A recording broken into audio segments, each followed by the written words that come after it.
하나님 아버지, 저희를 다시금 한 교회로 모여 주를 예배할 은혜를 주시니 감사합니다. 악한 자들이 주의 의로우심과 깨끗게 하심을 의지하여 주께 나옵니다. 약한 자들이 주의 긍휼하심과 능력을 의지하여 주께 나옵니다.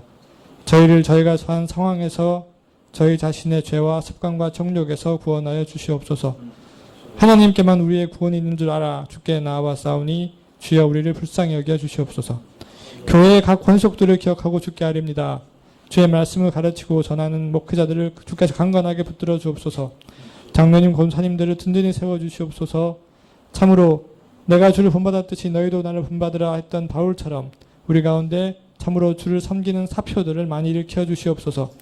유아들을 많이 허락하시니 감사합니다. 아이들이 많이 사랑받고 자라나 가정과 교회, 이 사회에 큰 복이 되게 하여 주시옵소서.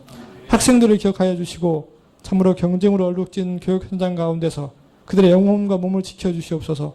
주께서 어른들의 인생을 붙들어 주시고 이끄신 것을 저희가 아는데 부모들이 아이들에 대해서도 그런 담담을 가질 수 있도록 은혜를 허락하여 주옵소서. 청년들을 기억하여 주시옵소서. 주께서 길을 여시고 주를 의지하는 자는 독수리 날개치며 올라감 같을 것이라는 주의 말씀을 그들이 체험하게 하여 주시옵소서. 장년들을 기억하여 주시옵소서. 무엇이 정말 중요한 것인지 놓치지 않게 하시고 교회와 가정에서 굳건한 기둥으로 서게 하여 주시옵소서. 어르신들을 기억하여 주시옵소서. 그들의 몸과 마음을 붙들어 주시옵소서. 노년에 주를 의지하는 자는 수치를 당치 않는다 하신 주의 말씀이 참으로 진리임을 체험하게 하여 주시옵소서. 성가교회가 주의 말씀을 바르게 증거하고 바르게 실천하는 진리의 공동체로 온전히 서게 하여 주시옵소서. 이와 같은 주께 헌신된 교회들을 많이 일으켜 주시고 그와 같은 교회들이 한국교회의 흐름이 되게 하여 주시옵소서. 한반도의 상황이 참으로 위태롭게 펼쳐집니다. 하나님께서 역사의 주인이시오니 주여 불쌍히 여겨주시고 평화를 허락하여 주시옵소서. 오늘도 주의 말씀이 저희의 삶의 등이요 빛이라 하신 말씀을 기억하고 주 앞에 섭니다. 사람의 말로 듣지 아니하고 주께서 친히 하시는 말씀이 전해지고 들려지는 그런 은혜를 허락하여 주옵소서. 그리하여 저희 가운데 말씀이 능력으로 역사하는 것이 무엇인지 고백하는 은혜의 씨앗이 뿌려지게 하여 주시옵소서. 예수님의 이름으로 기도합니다. 아멘.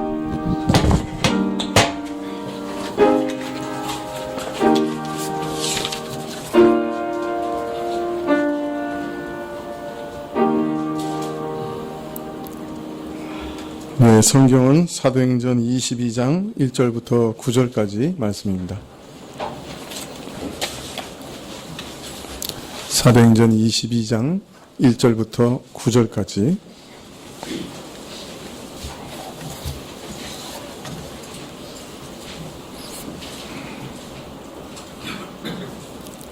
22장 1절부터 9절까지 한 절씩 교독하시죠. 부형들아, 내가 지금 너희 앞에서 변명하는 말을 들으라 하더라.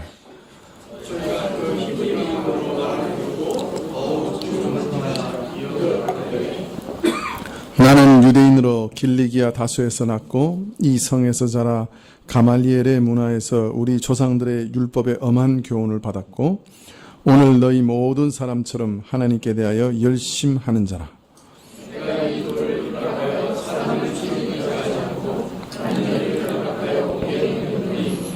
이에 대제사장과 모든 장로들이 내 증인이라. 내가 저희에게 다메섹 형제들에게 가는 공문을 받아가지고 거기 있는 자들도 결박하여 예루살렘으로 끌어다가 형벌받게 하려고 가더니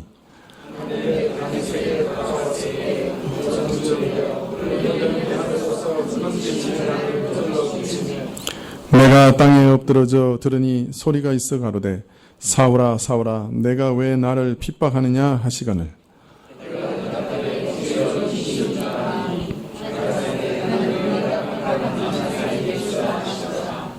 나와 함께 있는 사람들이 빛은 보면서도 나더러 말하시는 이의 소리는 듣지 못하더라.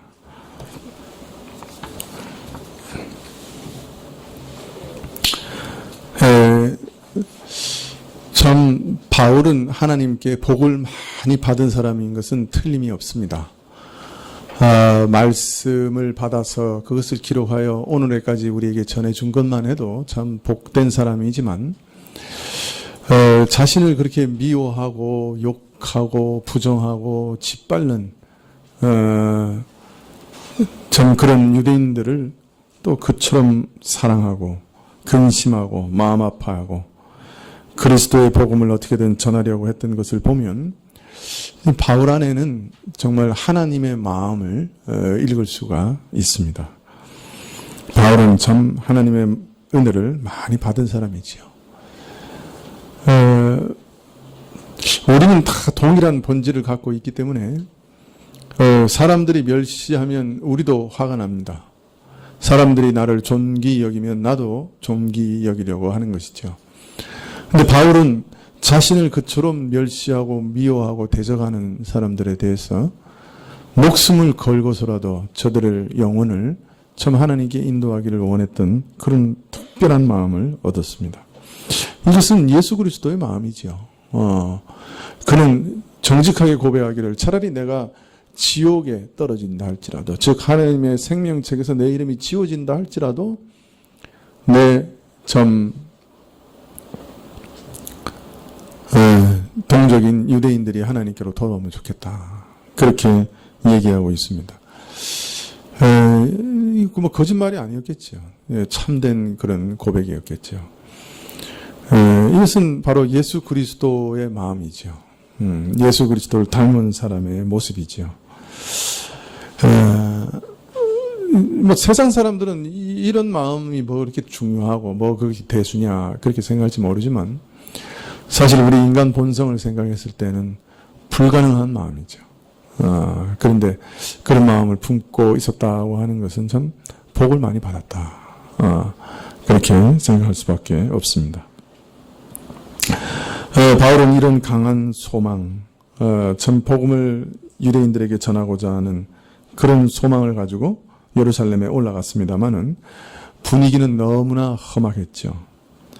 일반 유대인들이 뭐 바울을 비난하는 것은 각오한 일이었으나 유대 교회마저, 유대 교회 교인들마저 바울이 모세를 배반하라고 가르치는 사람이라고 하는 의혹에 찬 시선으로 그를 바라보고 있었습니다.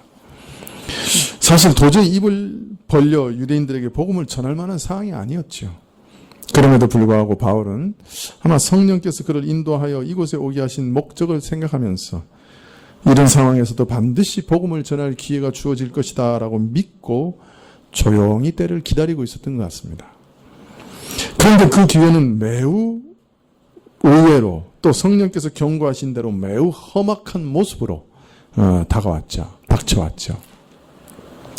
아시아에서 온 유대인들이 성전에서 바울을 보고서 그가 이방인을 함께 성전으로 끌어들인 것으로 오해하여 무리를 충동하여 바울을 잡아 성전 바깥으로 끌고 나가면서 무자비하게 구타하였습니다. 온성이 소동하다는 소식을 듣고 달려온 천부장이 바울을 구해내고 결박해서 쇠사슬로 결박하여 군용으로 끌고 가는 중에 바울은 천부장에게 부탁합니다. 유대인들에게 말할 기회를 허락하여 주십시오. 무자비에게 구타당하여 피투성이가 되어 쇠사슬에 매여 있는 가운데 사람들의 주먹질과 발길질에 참으로 군사들이 그를 들고 올라가는 중에 뒤따라가면서 이런 놈은 없애야 한다고 소리를 지르는 무리를 향해서 바울은 손짓하여 조용히 하게 한 후에 히브리 방언으로, 즉 그 당시 아마 사용했던 아람어로 동족 유대인의 말을 하기 시작합니다. 부형들아, 내가 지금 너희 앞에 변명하는 말을 들으라. 자기를 치고 밟아 죽이려고 하는 군중들을 향하여 참 입을 연 바울의 첫 말은 매우 친근하고 간곡한 것이었습니다. 부형들이요. 부형이란 말은 뭡니까? 아버지와 형제들을 이란 말이죠. 참 아버지와 형제들인 유대인들이요. 여러분 앞에서 하는 나의 변명을 들어보십시오. 참 몸이 다 부서지고 피를 흘리면서도 하나님께서 그에게 허락하신 이 기회를 사랑하는 동족 유대인들에게 그리스도의 복음을 전하여 구원 얻게 할 기회를 결코 헛되이 할 수 없다고 하는 절절한 간곡함이 배인말이라고 할 수 있죠. 형제들아, 아비들아. 바울이 자기들의 친근한 히브리 방언으로 말하자, 아람어로 말하자 무리들은 한층 더 조용해졌습니다. 우리는 바울의 이런 모습에서 참 쇠사슬에 매인 죄인의 모습으로 복음을 전하게 된 그것에서 참 특별한 감회를 느끼게 됩니다. 바울의 일생을 살펴보면 그가 그리스도를 알지 못할 때는 참 잘 나가는 사람이었습니다. 오늘 아침 설교대로 참 그 사회의 주류를 이루는 사람이었습니다. 그는 그 당시 유대인들 중에 가장 존경받는 랍비였던 가말리엘 문화에서 수학했던 사람입니다. 참 다소에서 태어났지만 아마 굉장히 유복한 가정에서 태어났던 것 같아요. 아버지가 이미 로마 시민이었죠. 그리고 멀리 떨어져 있는 예루살렘까지 와서 유학할 수 있는 자금이 있었던 집안입니다.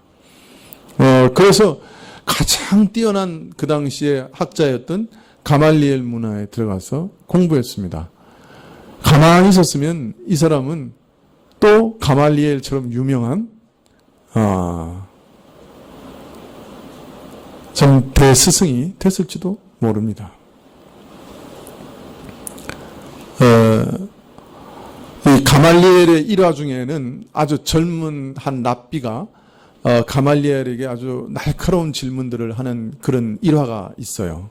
많은 사람들은 그 젊은 랍비가 바울이었을 가능성도 있다, 그렇게 생각합니다. 그러니까 이 가말리엘에게 아주 특별한 질문들을 많이 하고, 그래서 아마 가말리엘의 그 어떤 문도장이라 그럴까요? 그죠? 그런 참 인정을 받던 그런 사람이었을 거예요. 그러니까 그 이단인 스데반, 그 사람들 생각으로는 이단인 스데반을 돌로 쳐 죽일 때 이 사람이 이단이 맞지 하는 것을 증거한 사람이 누구예요? 바울이거든요. 그 바울의 앞에 다 이렇게 옷을 다 모아뒀다는 거는 바울이 그 모든 그 교리를 이해하고 이단이라고 하는 것을 결정하는 중요한 멤버였다는 거예요. 중요한 사람이었다는 거예요. 벌써 젊은 사람이었는데 이미 교회의 아주 중요한 일을 결정하고 있는 거예요. 이 사람은 죽어 마땅한 사람이다, 이단이다, 결정한 거예요, 바울이. 이게 전도 유명한 미래의 지도자였죠. 히브리인 중에 히브리인이요, 바리새인 중에는 모든 동료들 위에 뛰어난 탁월한 사람이었다라고 빌립보서에서 스스로 얘기하고 있습니다. 부자요, 전도 유명한 미래의 지도자요, 전 가장 기가 확실한 학문의 연줄을 따라서 참 배우고 있는 학자요. 참 이런 사람이었죠. 가만히 있었으면 정말 잘 나가는 사람이었는데 예수님 알고 나서 세상 관점으로 보면 진짜 내리막길을 걸었죠. 바울처럼 헐벗고 굶주리고 얻어맞고 지팔 핀 사람이 몇이나 되겠습니까? 전 바울이 자신이 고난당한 것들을 얘기하고 있는 고린도서의 말씀들을 읽어보면 바울만큼 참 헐벗고 굶주리고 얻어맞고 욕도 먹고 채찍질 당하고 태장에 맞고 그냥 배 타고 가다가 난파돼서 물속에서 떠다니고 다니고 유대인들을 위협 속에서, 동족의 위협 속에서, 이방인의 위험 속에서 얼마나 많은 고생을 했습니까? 가는 곳마다 참 자기가 가장 사랑하는 유대인들과 갈등을 일으키면서 그들의 비난의 표적이 됐던 사람들입니다. 저를 살려두면 안 된다라고 하는 참 무서운 표적이 됐던 사람입니다. 그래도 지중해 여러 대륙을 넘나들면서 자유롭게 복음을 전하는 때에는 적어도 교회 내에서는 유력하고 영향력이 있는 사도였지만 복음 전도자로서의 그의 마지막 모습은 쇠사슬에 결박된 죄수여 유대인들 앞에 선 모습은 참 양손에 쇠사슬로 묶인 그런 모습이었습니다. 나중에 이런 모습대로 로마로 끌려가서 그리스도를 증거하다가 마지막에는 순교로 생을 마감합니다. 디모데후서에 보면 마지막에는 그의 사랑하는 제자들도 다 그를 떠나갔고 오직 누가만 남았다고 하는 외로운 토로를 들을 수 있습니다. 오늘날 만일 바울과 같은 사람이 우리 곁에 있다고 하면 우리는 분명 그 인생은 실패자의 인생이라 그렇게 봤을 겁니다. 2000년이나 지나서 그분이 참 이룬 일들이 성경에 기록되어 있고 그 이후에 교회사에 기록되어 있어서 그분의 그 참 놀라운 일생들을 우리가 흠모하는 그런 혁혁한 사람이 됐지만, 그러나 오늘 바울 같은 사람이 우리 주변에 있으면 완전히 망했네, 저 사람. 저 집안 완전히 망조든 집안이네. 그렇게 생각했을 겁니다. 그러나 하나님 앞에서는 바울의 생애가 어떤 의미를 갖고 있는 것이었습니까? 바울은 마지막 서신에서 담대하게 고백하기를, 이제 나는 달려갈 길을 다 달렸고 내 믿음을 지켰나니 이제 나를 기다리는 것은 하나님이 예비하신 의의 멸류관이라, 그렇게 말씀하고 있고, 하나님이 나를 끝까지 지켜 영원한 생명에 이르게 하실 것이다. 이런 믿음의 고백으로 그 글을 마치고 있는 것 볼 수 있지 않습니까? 하나님 나라, 영원한 생명, 영원한 천국의 관점에서 본다고 하면 바울만큼 복받은 사람 없지만, 세상의 관점으로 본다 그러면 바울만큼 망조든 사람도 없습니다. 망한 사람이 없는 거예요. 자, 그러니 우리가 우리 자신이나 또 우리 주변에 있는 사람들을 볼 때 어떤 시선을 가지고 봐야 되는가? 우리가 소위 성공이라고 얘기하는 것들은 성경적인 관점, 영적인 관점으로 봤을 때는 정말 그것이 성공적인 것인가? 그런 것들을 우리가 잘 살펴봐야 될 것입니다. 우리가 보는 안목이 세상이 보는 안목과 똑같다고 하면 그것은 신자로서 실패한 것이죠. 우리의 보는 눈이 세상과 같지 않아야 될 것입니다. 본질을 볼 줄 아는 그런 믿음의 눈이 있어야 되겠죠. 오늘 바울의 이렇게 설교를 들으면 보통 이런 형식을 뭐라 그럽니까? 이 설교를 간증 설교라 그러죠. 간증 형식의 설교를 하고 있습니다. 바울은 왜 이렇게 간증 형식의 설교를 택했을까요?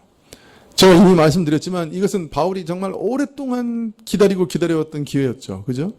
절호의 기회를 맞이했는데, 바울은 어떤 면에서는 자신의 얘기를 간증 형식으로 설교하고 있습니다.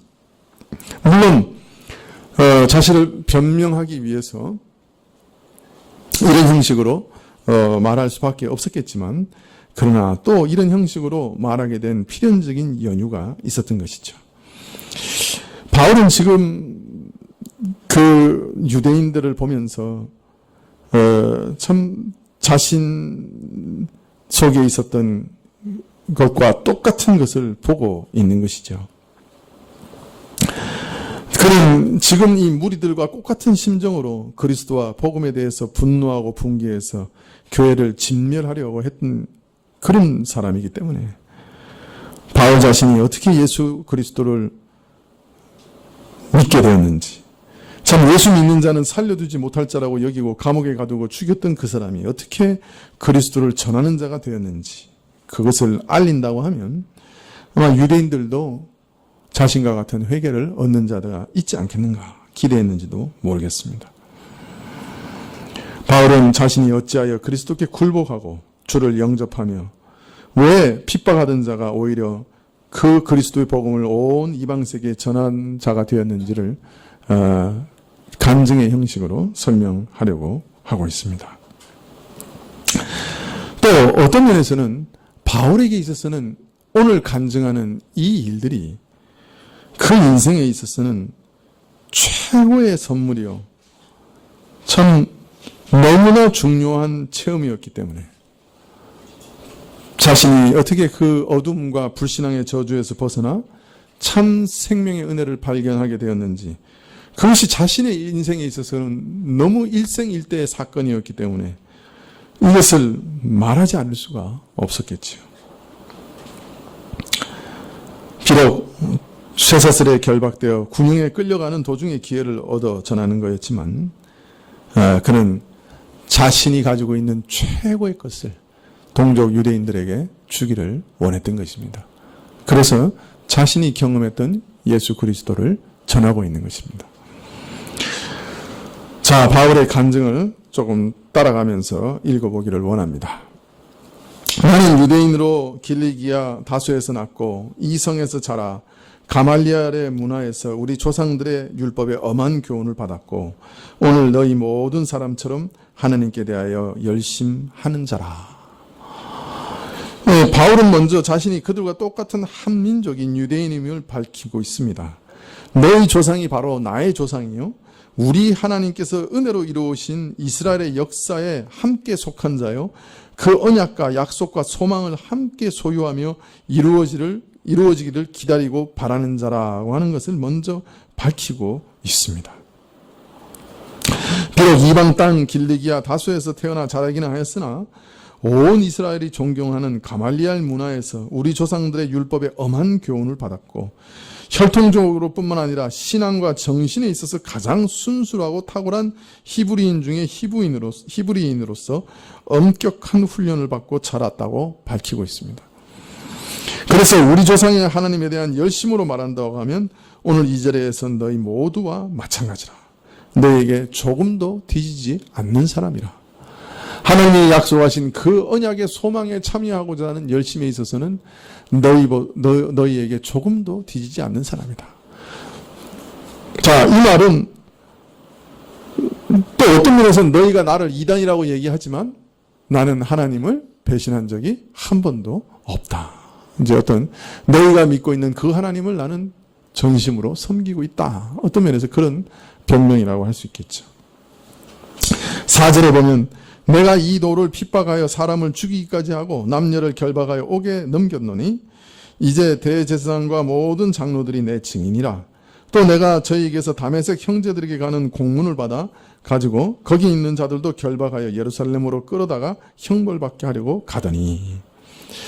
자, 비록 이전에 한때이긴 하지만 하나님에 대한 잘못된 열심 때문에 지식을 쫓지 아니하는 맹목적인 열심 때문에 오늘 너희와 똑같이 아니 너희보다 더욱 철저하게 하나님의 아들 예수 그리스도와 그 복음을 핍박하되 사람을 죽이기까지 하였으며 남자와 여자를 가리지 않고 결박해서 감옥에 가두었던 자라. 그렇게 소개하고 있습니다. 대제사장과 모든 장로들이 이 일의 증인이며 또한 저들에게 다메섹 형제들에게 가는 공문을 받아 가지고 거기 있는 자들도 결박하여 예루살렘으로 끌고 가 처벌받게 하려 하였다라고 말합니다. 바울은 지금 군용으로 끌려가는 자기 뒤를 따라오면서 바울을 죽여 없애라고 외치는 유대인을 보면서 이전 바로 바울 자신의 모습을 떠올리고 있었습니다. 온 예루살렘 성이 소동하여 바울을 죽여 없애라고 외치는 유대인의 모습 가운데 여러 해 전에 스데반에게 이를 갈며 달을 헤들어 돌로 치던 자들과 또 그들에게 가담하여 그 옷을 지키던 바울 자신의 모습을 보게 되었던 것이죠. 나도 너희들과 똑같은 사람이었다. 너희들보다 더 했으면 됐지 조금도 못하지 않았다. 그런데 어떻게 지금은 입장을 바꾸게 되었느냐? 내가 죽인 스데반이 전하던 바도 그 예수 그리스도를 전하게 되었느냐? 바울은 그 극적인 과정을 이렇게 설명합니다.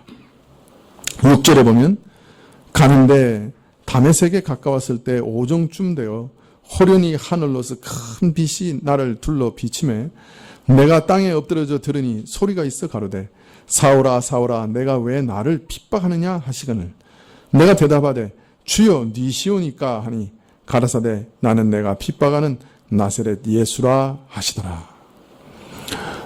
내가 다메섹으로 가는 도중 성 가까이 이르렀을 때는 정오쯤 되었는데 갑자기 하늘로서 큰 빛이 나를 둘러 비추었습니다. 나는 그 빛을 보고 그만 땅에 엎드러졌고 그런 중에 놀라운 음성을 들었습니다. 사울아 사울아 왜 내가 나를 핍박하느냐?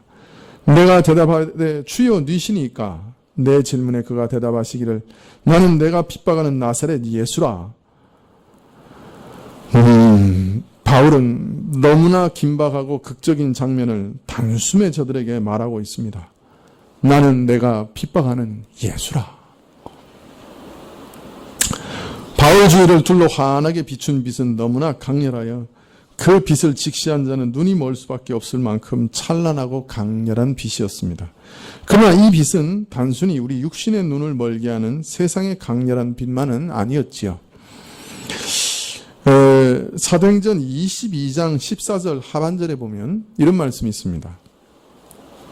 하나님이 너를 택하여 너로 하여금 자기 뜻을 알게 하시며 저 의인을 보게 하시고 그 입에서 나오는 음성을 듣게 하셨으니.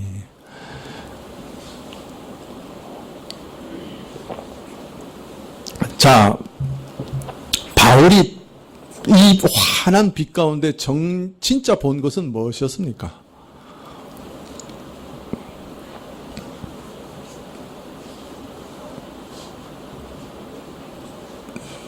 진짜 본 게 뭐였어요? 제가 금방 22절 하반절 읽었잖아요. 다시 한번 읽어볼까요? 제가 하나님이 너를 택하여 너로 하여금 자기 뜻을 알게 하시며 저 의인을 보게 하시고 그 입에서 나오는 음성을 듣게 하셨으니. 바울이 본 게 뭐였어요? 그 환한 빛 가운데. 예?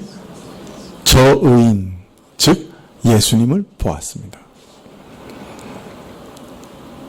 그 빛은 하나님 우편에 앉아 계신 예수님께서 바로 하늘을 여시고 바울에게 친히 자신을 보이심으로 드러나게 된 빛이었어요. 그러니까 바울은 기이하게도 참 그 다메스커스로 가는 그 사막의 한 가운데서 영계가 열리는 걸 진짜 본 거예요. 하늘이 열린 걸 진짜 본 거예요. 그리고 하나님 우편에 앉아 계신 예수님을 자기 눈으로 직접 본 거예요. 참 놀라운 일이죠. 그러니까 바울이 무슨 환상을 본 게 아니고, 그냥 바울이 어느 방에 있었는데 그냥 예수님이 그 앞에 나타나신 어떤 환상을 본 게 아니에요. 바울은 지금 하나님 우편에 앉아 계신 예수님을 그 눈으로 직접 본 거예요.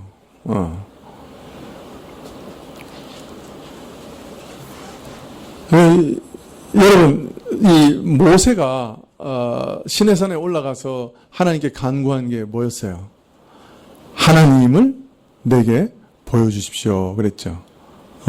근데 하나님은 모세를 동굴에다가 놓고 손으로 가린 다음에 자신의 뒷모습만 보여주셨다 그래요. 그런데도 모세가 이스라엘 백성 앞에 나오는데 어떻게 됐다 그래요? 얼굴이 너무 환하게 변해가지고 수건으로 가리지 않으면 이스라엘 백성이 그 모세의 얼굴을 볼 수 없을 정도였다 그러죠. 하나님의 영광을 본 모세도 그 얼굴을 가리울 정도로 대단한 그런 영향을 받았는데, 이 바울은 살아계신 하나님 우편에 앉아 계신 예수님을 그냥 직접 눈으로 본 거예요.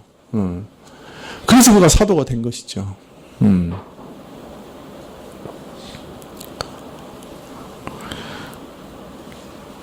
자,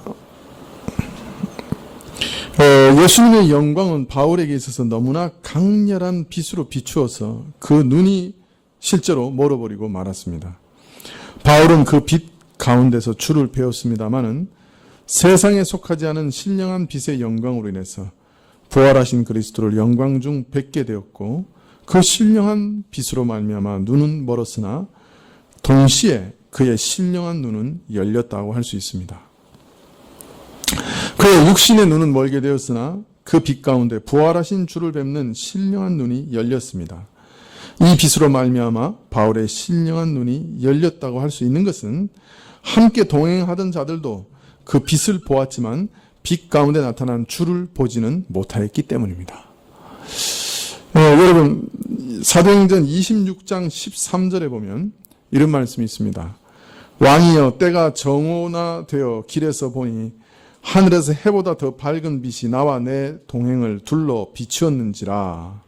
자, 그러니까 바울이 가고 그 동행들과 함께 가고 있었을 거예요. 그런데 정오에서 하늘에 해보다 더 밝은 빛이 비추었습니다. 그때 그 빛을 바울만 봤습니까? 동행들도 봤습니까? 오늘 말씀 그 26장 13절에 보니까 해보다 더 밝은 빛이 나와 내 동행들을 둘러 비추는지라 그랬거든요. 그 빛을 바울만 봤습니까? 동행도 봤습니까? 동행도 봤죠. 그런데 바울은 빛이 비칠 때 자신과 자신의 동행들을 둘러 비치는 해보다 더 밝은 빛을 봤습니다. 그러므로 바울과 함께 있던 일행들이 빛을 보기는 보았을 겁니다. 그런데 9장 7절, 사도행전 9장 7절에 보면 같이 가던 사람들은 소리만 듣고 아무도 보지 못하여 말을 못하고 섰더라. 그런데 그 사람들은 아무도 못 봤습니다. 그렇다면 이 말을 연결시키면 어떤 말이 됩니까? 태양보다 강한 빛이 둘러 비치는 빛은 보았는데 바울은 누구를 봤어요? 그 빛 속에서 예수 그리스도를 봤어요. 그런데 사람들은 뭘 못 봤어요? 예수님을 보지는 못했어요. 아무도 보지는 못했어요. 누구를 본 거는 바울 사도 뿐이에요. 무슨 말인지 이해가 되시죠? 자, 그렇기 때문에 태양보다 더 밝은 빛이 바울 일행을 비췄고 사람들이 무슨 빛은 봤어요. 그런데 그 빛 속에서 예수님을 본 사람은 누구밖에 없어요? 바울밖에 없어요. 자, 그렇다면 바울은 이 순간에 어떤 일을 경험했다는 거예요? 영적인 눈이 열려서 예수님을 볼 수 있게 됐다는 것이죠. 그리고 그 육적인 눈은 그 순간에 어떻게 됐어요? 멀어버렸죠. 네. 자, 바울만이 영안이 열려서 그 환한 빛 가운데 예수님을 봤던 것입니다. 바울은 그 빛 가운데 예수님의 음성을 들었습니다.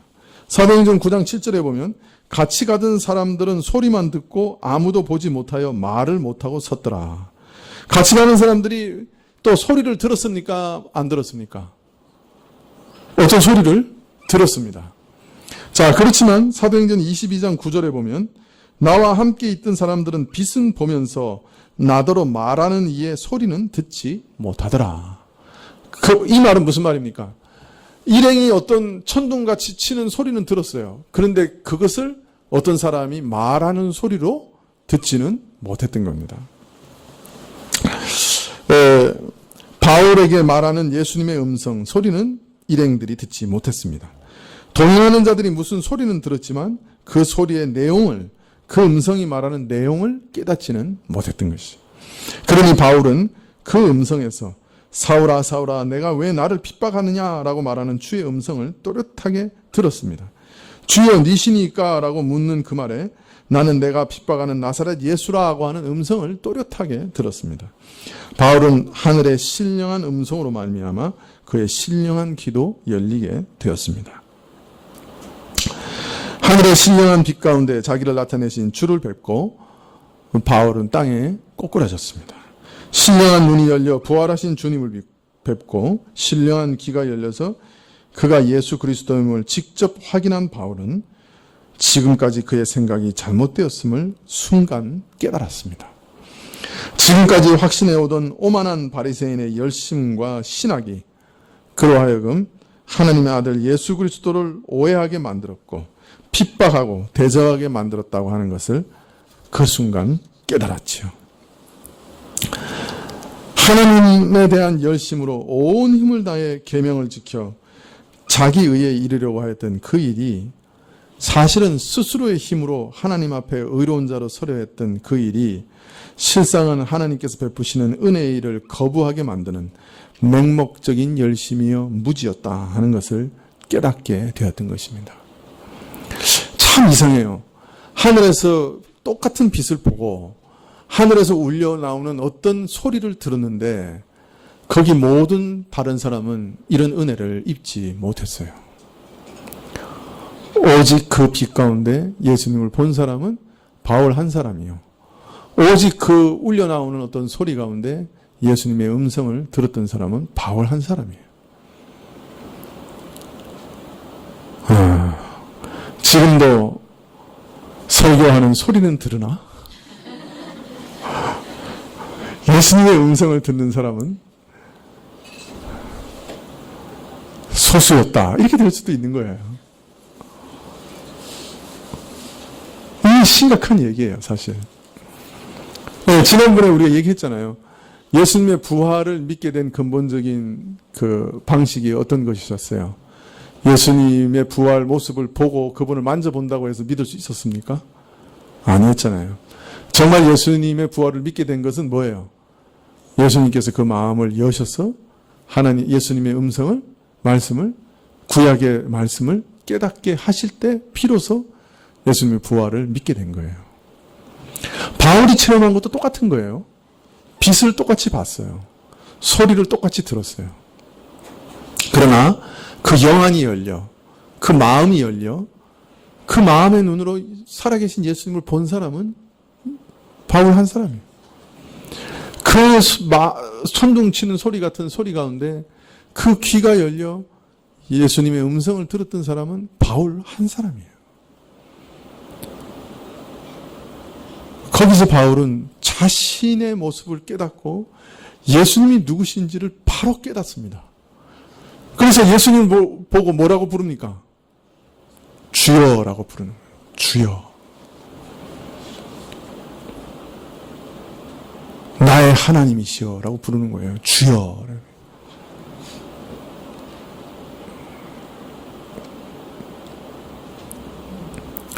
그 빛 가운데, 그 음성 가운데 바울의 마음에는 순간적인 깨달음이 있었던 거예요.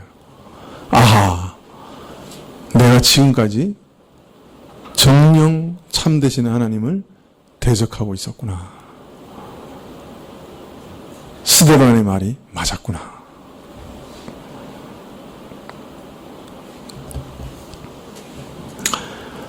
빛을 보는 순간, 음성을 듣는 순간 바울은 순간 자신이 꼬꾸라졌습니다. 스스로 하나님 앞에 자신의 행위로 서려고 했던 오만한 바리새인은 이제 어디에도 찾아볼 수 없게 되었습니다.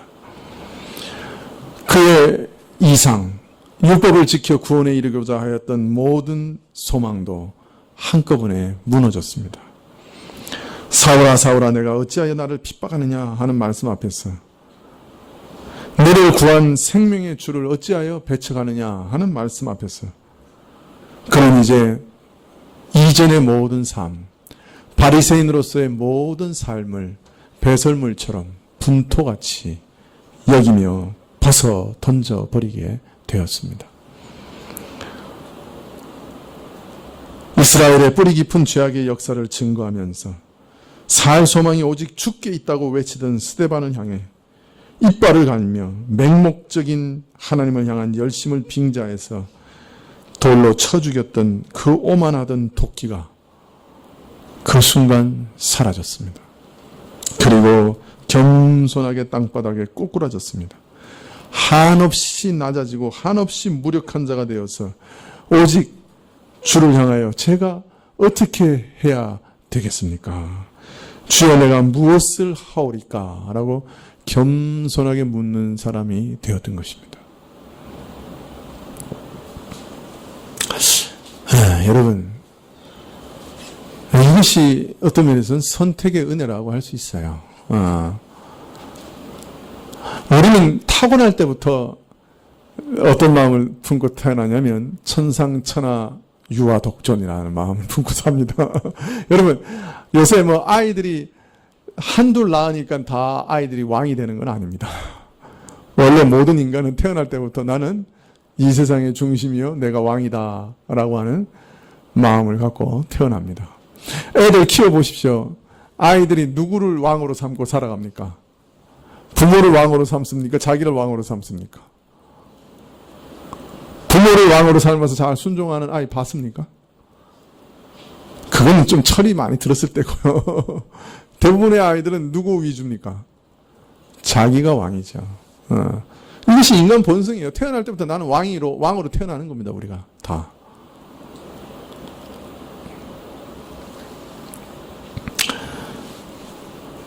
그런데 사람이 내가 왕이다. 내 자신이 옳다. 내가 바르다. 나는 의롭다. 내가 만물의 척도다. 참 무서운 말이에요. 내가 만물의 척도다. 인간이 만물의 척도다. 인간이 모든 삶의 기준이다. 이러고 있는 동안에는 그 사람은 절대로 예수님 만날 수가 없어요. 절대로 그런 사람에게 하나님의 은혜가 임하지 않아요.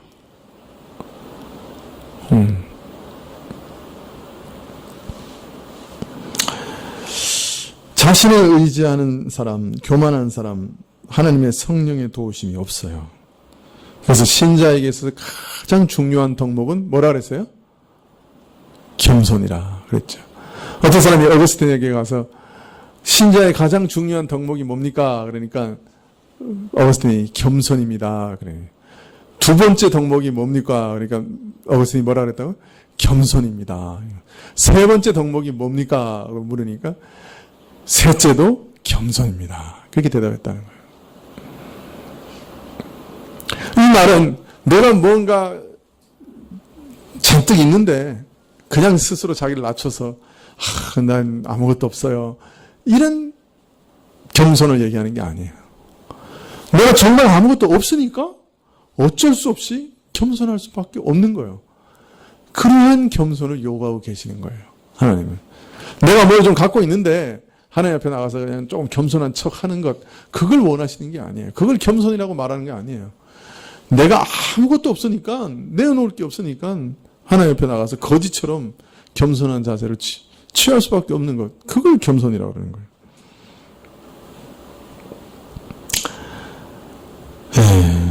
여러분, 하나님을 사랑하고 이웃을 내 몸처럼 사랑하라고 하신 율법의 큰 정신 아래 우리 삶을 살펴보면 아무리 선한 것이라도 하나님의 기준에 이르지 못하다는 것을 알 수 있습니다.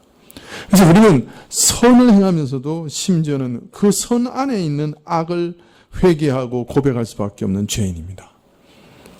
그래서 선을 행하며 또 회개하고 더욱 참된 영적 선에 이르게 하시기를 간절히 기도하게 되는 것이에요.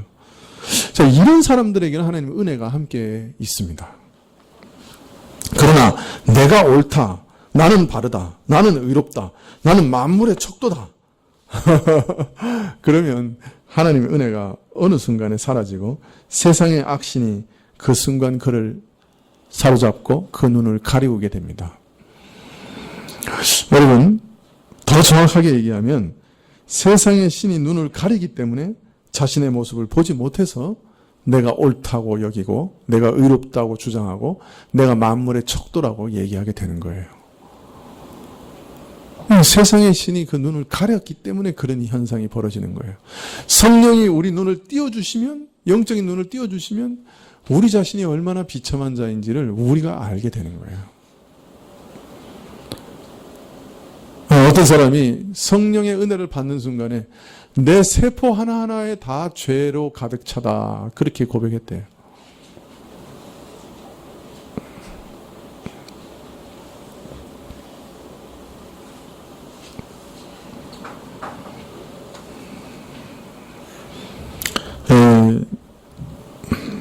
신자는 그러므로 예수님의 선물로 주신 의만 의지할 것이요 자신의 의를 의지하지 말아야 됩니다. 처음 믿을 때나 믿음 후에나 이걸 늘 조심해야 하는 것이에요. 우리가 처음 믿을 때 자기 의를 세우려고 하는 이런 자세, 이것은 자연히 하나님의 의에 굴복하지 않고 하나님의 의를 대적하게 만듭니다. 자기 스스로 의를 세우려고 하는 자세가 있는 동안에는 그는 하나님 앞에 나오지 않습니다. 거저 주시는 은혜의 의가 눈에 들어오지도 않습니다. 하나님께서 주시는 그 의를 배척할 수밖에 없는 것이죠. 교회에 나와서 오랫동안 설교를 들어도 마찬가지입니다.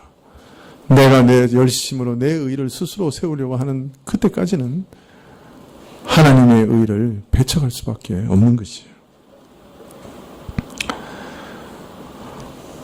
내가 내 힘으로 의를 행하며 의에 이르겠다 하는 그 원칙을 포기해야 됩니다. 포기하지 않으면 주의 의를 받아들일 수가 없습니다.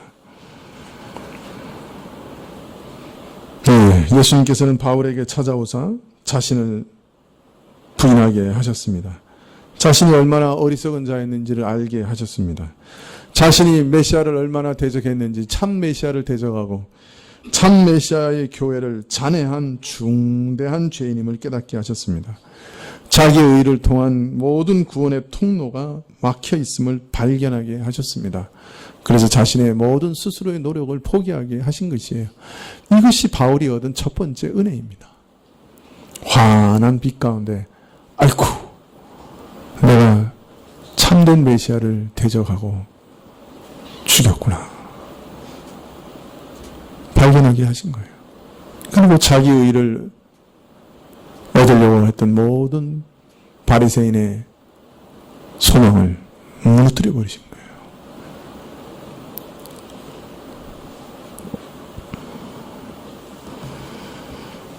거예요. 참 우리를 겸손하게 만드시는 하나님의 은혜가 우리에게 주어질 때 우리는 어떤 때는 참 비참하게 되죠. 내가 지금까지 애쓰고 노력했던 것 전부가 완전히 소용없는 일이구나 하는 것을 깨닫고 허탈해질 수도 있죠. 그러나 사실 그게 참 은혜입니다. 그것이 무엇이든지 간에, 그것이 가난이든지 그것이 우리 몸의 질병이든지 그것이 심지어는 우리 속에 있는 중한 습관적인 죄든지 그것이 무엇이든지 간에 우리로 하나님 앞에 겸손하게 만드는 것이라고 하면 어떤 면에서는 그것은 우리에게 큰 은혜입니다. 겸손이 없으면 하나님의 은혜는 없습니다. 교만한 자는 하나님이 대적하십니다.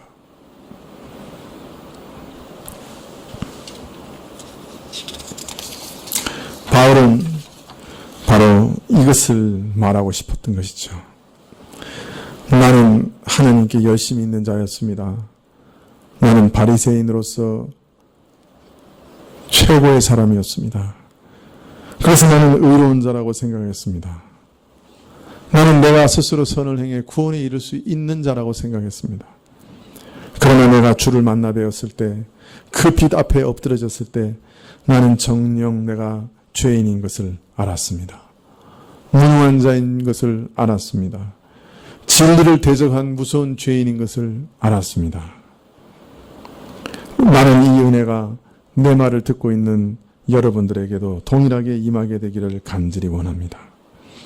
여러분 자신의 경건과 의에 도취되어 무지하고 어리석게 살아가지 마십시오. 오해와 착각 속에서 살아가지 마십시오.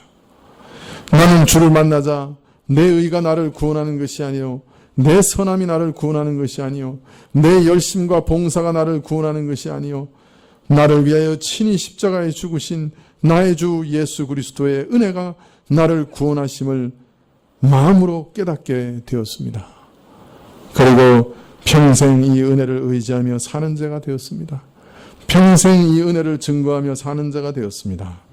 여러분도 이 은혜를 얻으십시오. 내가 그 앞에 무릎 꿇었던 것처럼 예수님께 무릎을 꿇으십시오. 바울은 피 끓는 마음으로 지금 이스라엘 사람들에게 외치고 있는 것이죠. 여러분, 오늘 이 말씀을 듣는 여러분들에게도 이런 경험이 있었습니까? 내 의와 내 선함을 의지하고 살다가 내 열심과 봉사를 의지하며 이런 것들이 나를 구원할 수 있으리라. 아니, 이런 것들이 구원을 줄 수 없어도 구원을 도울 수는 있으리라. 그런 생각을 갖고 살아가다가 어느 날 아니라 오직 나를 위해 십자가에 죽으신 예수님을 믿는 믿음만이 나를 구원하는구나. 예수님이 다 이루셨구나. 내가 그 구원에 뭔가를 더할 필요가 없구나. 이런 것을 깨달은 날이 있었습니까? 내가 이 은혜만 의지하면 사는구나 하는 것을 정말 깨닫는 날이 있으셨습니까? 만약 여러분에게 그런 깨달음이 있었다고 하면 그 날을 여러분은 하늘에서 비치는 신령한 빛 속에서 예수님을 본 날이었습니다. 만일 이런 깨달음이 있었다고 하면 여러분은 그 소리 가운데 예수님의 음성을 듣는 날이었습니다. 여러분, 그런 날이 있었습니까?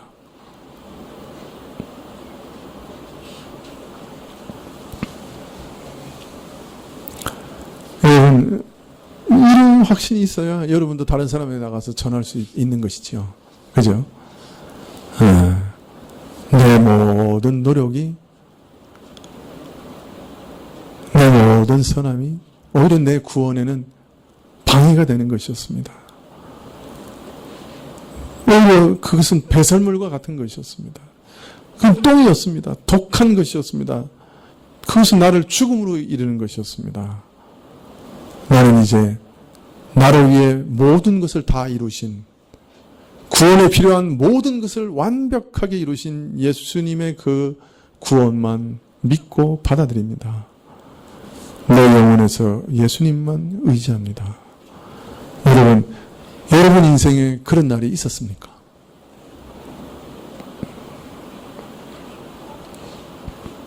그날은 여러분이 어둠 속에서 빛을 본 날이었을 겁니다. 기도하시겠습니다.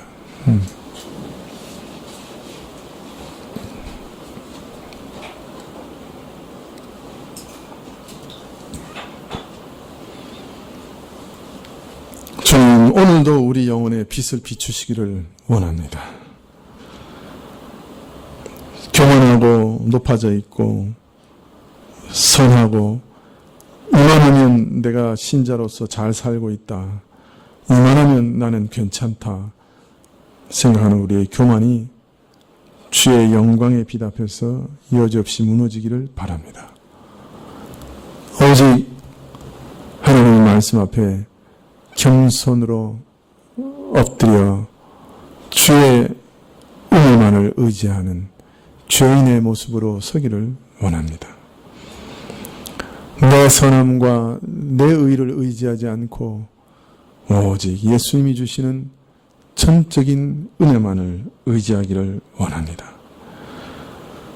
그리하여 내 마음속에 주께서 나를 이렇게 구원하셨다라고 소리 높여 외치게 되기를 원합니다.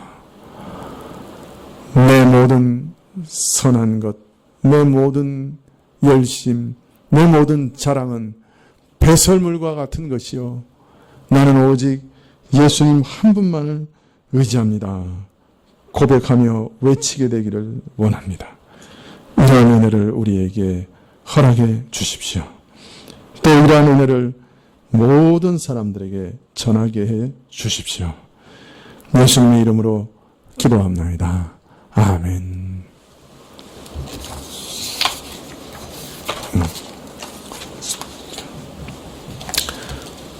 유초등부 성경학교와 또 중고등부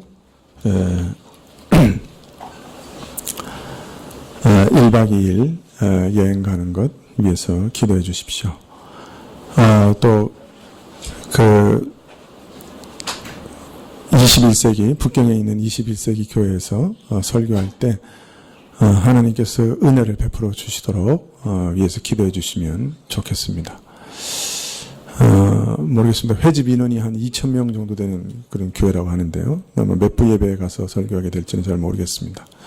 하나님께서 은혜 베풀어 주시도록 위해서 기도해 주시고, 또 새로운 학기를 시작하는 신학교에서 설교할 때 우리 학생들에게 은혜가 있도록 위해서 기도해 주시면 고맙겠습니다. 참 오늘 아침 같은 설교를 들으면 좀 낙심될 수도 있을지 모릅니다. 그러나 내가 부하게 되든 가난하게 되든 사회에서 어떤 주도적인 역할을 감당할 수 있게 되든 할 수 없든지 간에 그런 것들은 다 우리 소망은 하나님께 아뢰되 하나님의 뜻 안에서 허락하신 만큼 얻으리라 하는 것이 참 중요하고, 내가 그것을 반드시 쟁취하리라 하는 그런 탐심은 우리 마음에서 제하는 것이 우리에게 복됩니다. 우리 마음속에서 그런 탐심을 제하게 해달라고 그렇게 늘 기도하시면 좋겠습니다. 우리가 하나님 앞에 행하는 모든 것들, 그것을 다른 사람이 봐줬으면 해서 행하는 일이 되면 안 되지요. 오직 하나님이 아시면 된다, 하나님만 아시면 된다 하는 그런 마음으로 우리가 선을 또한 행해야 될 것입니다. 이러한 믿음이 우리에게 주어져서 늘 하나님을 의식하고 하나님만 바라보면서 살아갈 수 있게 해달라고 기도하시면 좋겠습니다. 주님 가르치신 기도로 예배를 마치겠습니다. 하늘에 계신 우리 아버지시여, 이름이 거룩히 여김을 받으시오며 나라에 임하옵시며 뜻이 하늘에서 이룬 것 같이 땅에서도 이루어지이다. 오늘날 우리에게 일용할 양식을 주옵시고, 우리가 우리에게 죄 지은 자를 사해 줄 것 같이 우리의 죄를 사해 주옵시고, 우리를 시험에 들게 하지 마옵시고 다만 악에서 구하옵소서. 대개 나라와 권세와 영광이 아버지께 영원히 있사옵나이다. 아멘.